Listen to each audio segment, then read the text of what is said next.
On a cold winter's day, I was feeling somewhat peckish when I walked by the local Tesco. I thought, why not? And got a meal deal of a ham sandwich, ready salted crisps, and some water.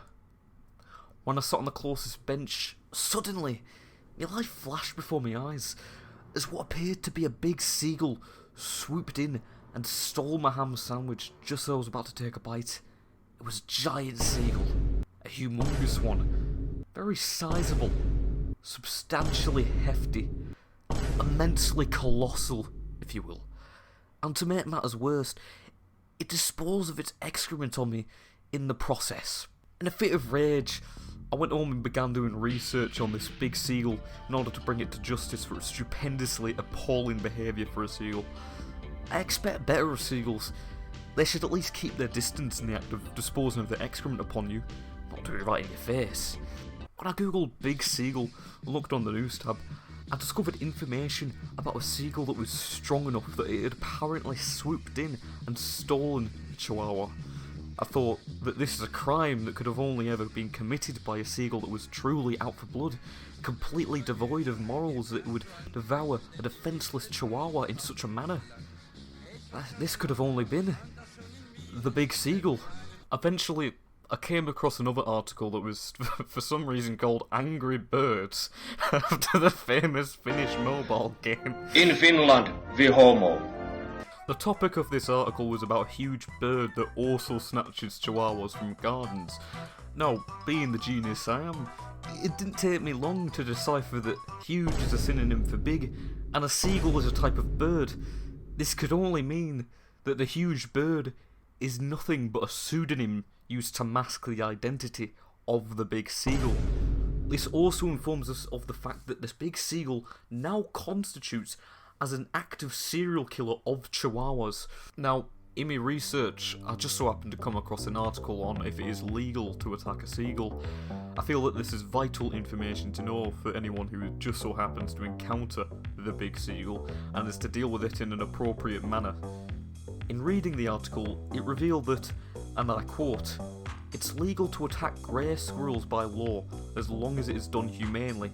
In fact, as an invasive species, it is illegal to release a grey squirrel that has been trapped." Right, well, thanks BBC.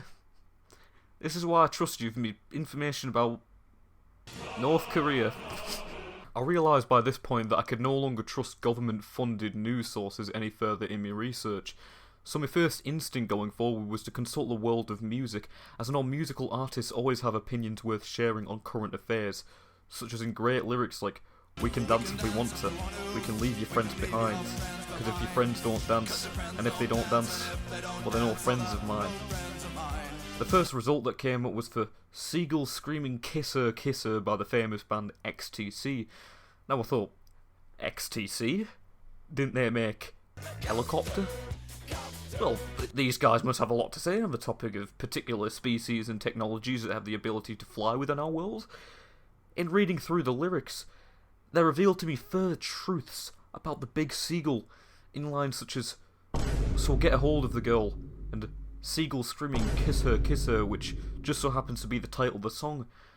The only interpretation I feel is possible for these lyrics at all is that the big seagull must be a sex offender. State of Florida has asked us to disclose our sexual crimes to you. But if I was going to go any further in pressing charges in a court of law, I had to first attempt to identify the culprit at hand by returning to Google and searching "big seagull" in the images tab. Now, there were several photos of big seagulls that in my opinion didn't look so big, but there were two that stood out to me. One was of a big seagull that happened to be caught in the act of devouring an entire family. However, upon further inspection, the features of this particular seagull did not quite match up to the one that I was looking for. So I kept looking until I found the perfect match. Only the seagull I saw on that day could have the ability to stand in an upright position. From all the evidence I've gained from my extensive research into the big seagull, I've discovered that on top of the obvious theft I was a victim of, it is an active serial killer that targets chihuahuas in gardens, that it is a known sex offender, and most importantly, that it is big. Now, I'm going to require some help, and that if I am to take this to court, I will heavily benefit from eyewitness statements on the matter of the big seagull and its victims, and any possible sightings that could lead us to the whereabouts of the big seagull. After all, that is the purpose of this video. If I am to gain any substantial evidence as I go further into this investigation, I'll be sure to keep the public up to date on this case. With all that said, good luck to everyone who is to take part in this investigation, and thank you. You are all doing a service to our country as a whole.